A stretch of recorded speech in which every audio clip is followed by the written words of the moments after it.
Wagwan people them. How's everyone doing? I'm actually filming this pretty late. You guys know I like to film first thing in the morning, get it over and done with, and then carry on with my day. I'm filming this at like 2:30 because I woke up very, very late and I had a couple of bits and bobs to do. What's going on in the world of boxing today that we can have a little moan about, eh? Let's find some stories. Before we do that, what was I going to say? I was going to say something. Addy and friends, inundated with requests. Bloody hell. I wish I could film it every day. Honestly, I wish I could film it every single day. It's just that I don't think there's enough boxing stories to cover right now. So it's almost pointless. But we are going to get it done. I can't wait to get it done. I feel like the way in which I filmed it, I liked it, but I don't think it's the best way to film it. So I'm going to, from going forward, I'm going to just do sort of 4 squares with me and then the rest of the guys. So you at least can see their faces. Do you know what I mean? I think it's a bit weird not seeing their reactions to what the other guys say. So that's how we're going to do it going forward. Final thing, does anyone know a place where I can get a new sign? I've had enough of that piece of plastic crap over there. It done me well, but it needs to go. So if anyone knows a cheap, it has to be cheap by the way, sign place, or if anyone is a sign maker out there, please hook a brother up. Please hook a brother up. All right, let's get this show on the road. What we got here? Keith Thurman. Keith Thurman. I don't know why. Every time I see Keith Thurman, that's my fault for some reason, and it's wrong. Keith Thurman is a good boxer. I don't know what it is though. I think it's that what I feel is a clear ducking of Errol Spence. I think that's what just irks me a little bit about him. But anyway, what's he said? He says, until Pacquiao finishes his career, I will demand that rematch. You're not getting a rematch. You're not getting a rematch, Keith. Move on. Rematch. I mean, you're lucky to have had that shot. You know how many people want that PACMAN shot? Like, how many boxers? Amir Khan has been begging for that PACMAN shot for the best part of 7 years. And don't think of it as Amir Khan begging for it now when he's clearly at the end. I mean, even when Amir Khan was legit, never got the shot, right? So many people want that shot. Keith, you had your shot. You lost. Good fight, but you lost regardless. Move on. Move on. The only 2 names I want to hear out of your mouth right now is Errol Spence and Terence Crawford. That's it. Maybe Sean, but Errol and Terence, right? You got a chance with Errol. Look, Errol versus Keith isn't as big a fight financially for Keith as Keith versus PACMAN, but it's still a big fight. It's a pay-per-view fight in America. Am I wrong, Americans? There's 2 belts on the line. You have the chance of, if you beat Errol being the #1, people might say the #1 welterweight in the world, you have the chance of getting his O. You've got all that. Terence, on the other hand, you have the chance of beating a pound for pounder. The WBO belt's on the line. Again, these are not massive money fights, but these are fights surely that you should want. But all we keep hearing from you is fucking PACMAN, PACMAN, PACMAN. It's annoying. I get it. He beat you. You want your revenge. You ain't getting it. Oh, did everyone watch this fight, by the way? Mike Plania, who beat Joshua Greer in somewhat of an upset. I think he dropped him twice. I'm not going to spoil it for you. I just spoiled it for you. Sorry. Spoiler alert. I'm not going to say anything anymore. Just go and watch the fight. Great fight. The judges tried, though, to give it to Joshua Greer, or one judge at least. Disgraceful. That judge should be thrown out of boxing. Just go and watch the fight if you can. I'm pretty sure it's floating around on YouTube World somewhere, or the highlights are anyway. What we got here? Terence Crawford's, I'm by far the best at 147. Fight with Spence will be a chess match. If it is a chess match, then Terence Crawford wins. If Errol Spence can make it into a barroom brawl, then you would think that his physical advantage over Terence, he is a lot bigger, will benefit him. But I'm with Terence. I think Terence is by far the best at 147. Not by far, that's bullshit. He's not by far, but he is the best. It's close, like Terence versus Sean's a very good fight, Terence versus Danny, I think he'll beat Danny. It's a good fight. So all of those guys in sort of the top 6, top 7 are good fights. But I think Terence is just a better boxer than them. And this is boxing after all, isn't it? It's not fucking wrestling. He's just a better boxer than them. He's a great switch hitter. He knows how to go through the gears well and make adjustments. And I keep saying this, and I know I say it a lot, but those guys at the top, for me, they're so close, right? I mean, it's like the 100-meter sprints, right? They're all separated by 1/100th of a second sometimes. It's about the guys in boxing, for me, at the very top that can make the adjustments. I see guys do the same thing, round after round after round, and hope to break their opponents down. And that sometimes does work. Errol's a guy like that. Terence will fucking switch up on you. See, he'll be doing something for 4 rounds and you'll think, okay, you've got the measure of it because he's doing the same thing. And then all of a sudden, this guy's just switched and he's doing something else. And you're like, oh, what's happening here? That's Terence. Yeah. Talking about a guy that makes adjustments and likes to kind of go through the gears, USYK's promoter here saying, Joshua must fight us after Pulev, not Fury. Hurdles, hurdles, hurdles, right? As soon as Eddie, and I don't know why he did it, sort of mentioned that AJ and Fury have agreed financials, the hurdles just went bigger in front of them. Literally, everyone was like, oh really? I mean, Dillian White, I'm going to take legal action against the WBC. Deontay Wilder, we know, is not going to go away. Pulev was like, oh, okay, you think you're going to get past me? Usyk's now saying, well, no, I want my mandatory shot. It's literally just hurdles, hurdles, hurdles. Joshua Fury seems so far away. Like, I know they're talking about summer of 2021, possibly. It seems further away than that. Like, I would be astonished if we're sitting here June, July 2021 and AJ Fury is a done deal and there's a press conference and they're getting it on. This is boxing, right? I just don't see how it happens, if I'm honest with you. There's just too many hurdles. Far too many.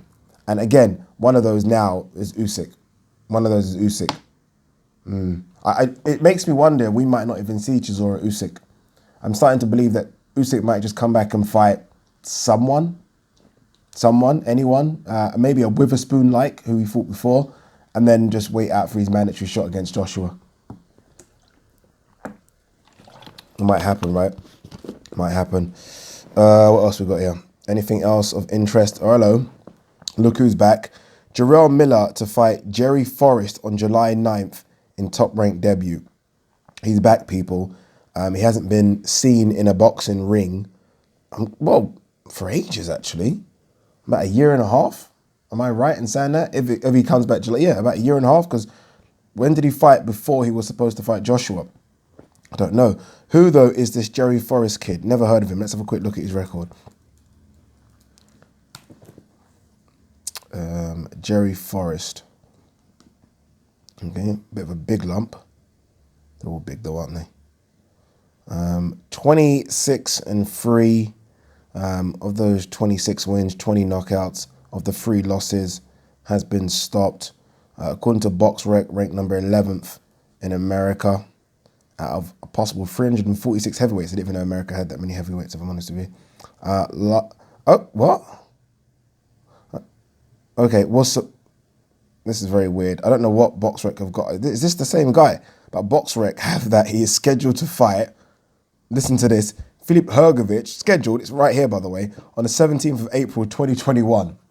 How does that make any sense? What have BoxRec done there? It must be a mistake. His last fight against Martez Williamson, who was 3-25, won by knockout. Okay. All right. Don't know. It looks like they were trying to build him back up again, and then he suffered a loss to Jermaine Franklin, split decision. Because literally this guy had 6 fights in 2019, which is a lot. So he was on a bit of a winning run. Okay. Lost to Michael Hunter back in 2014 and Gerald Washington. So he's lost to guys that are there or thereabouts, right? Okay, let's see. Let's see what Mr. Jarrell Miller off the juice. Is he off the juice? Is he off the juice? I don't know. Remember, VADA weren't testing for a long period due to a coronavirus. I mean, it must be difficult to take stuff and then just come off it and know there's a window to take stuff again and say to yourself, we're not doing it. You know you're not going to get tested. Why wouldn't you do it? You know? I mean, is there really going to be tested in this fight? Are they going to really spend money on testing against Jerry Forrest? I don't know, but let's see what he can do. Because aside from all the BS that went on with Jarrell Miller last year, Jarrell Miller's a guy that is in the mix, right? He's a top, where'd you have Jarrell Miller? Top 15, top 20? Let's not pretend we wouldn't want to see him against the likes of Chisora and Dillian White and even maybe an Andy Ruiz and all those type of guys. So let's hope, for the sake of boxing, not that I like this guy personally, but for the sake of boxing, he beats Jerry Forrest and then he's in the mix again for some potentially good fights. Even a Joseph Parker, I'd like to see that fight as well. So we'll see. We have seen that Top Rank and Matchroom DAZN work with each other, so it can happen. All right, what else we got? All right, what's this story? Callum Smith's coach, so that's Joe Gallagher. If Canelo wants to fight, they must make serious offer. I don't know. I'm sure Joe Gallagher's his manager as well, right? Or have I got that wrong? I stand to be corrected if I'm wrong. I'm pretty sure he is though. I don't know.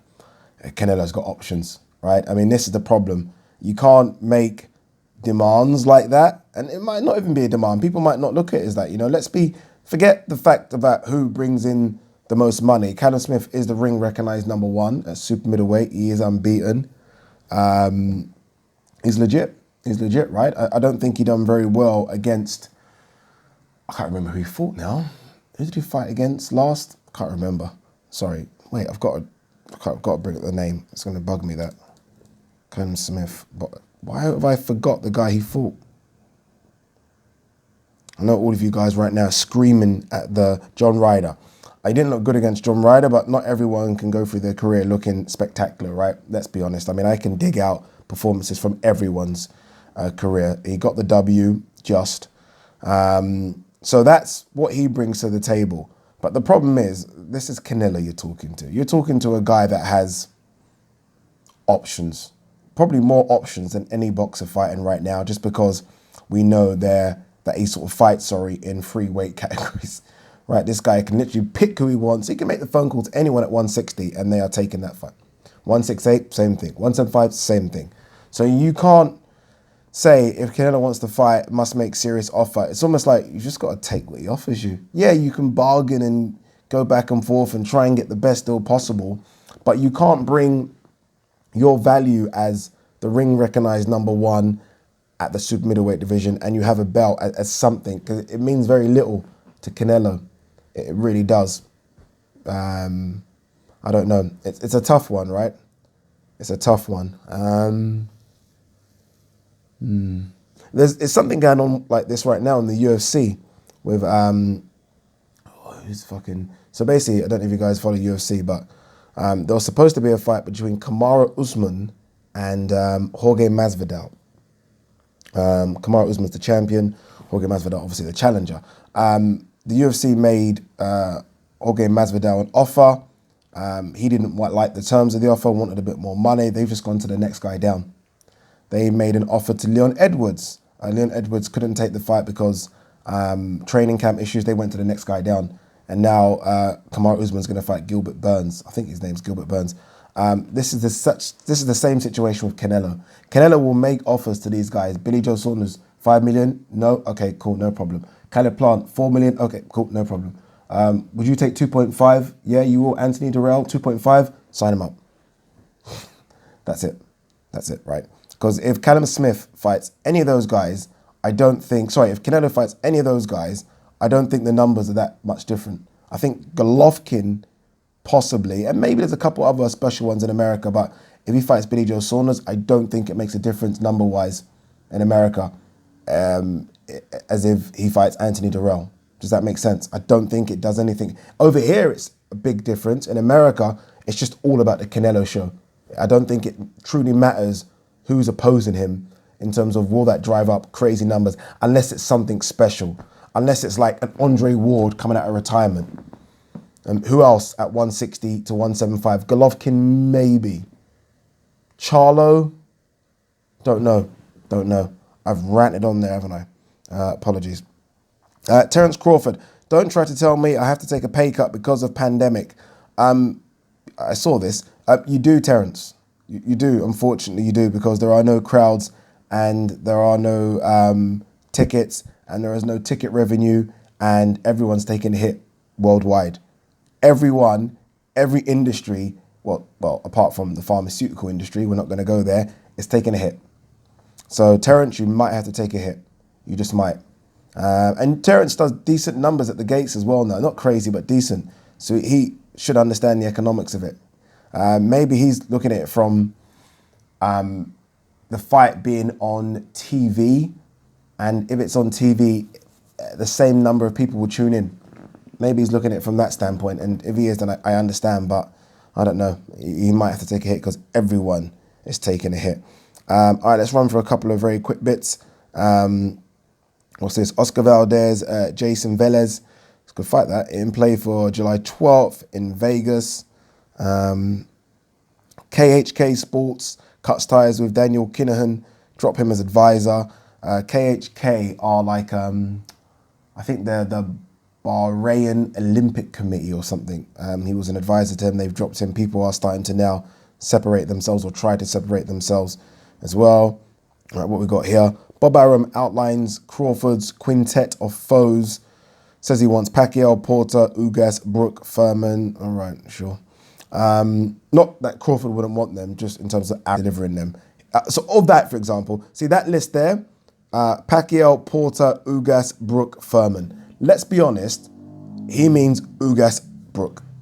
He's not getting Pacquiao, might get Porter, but I doubt it, and he ain't getting Thurman. Last couple of bits. Anything?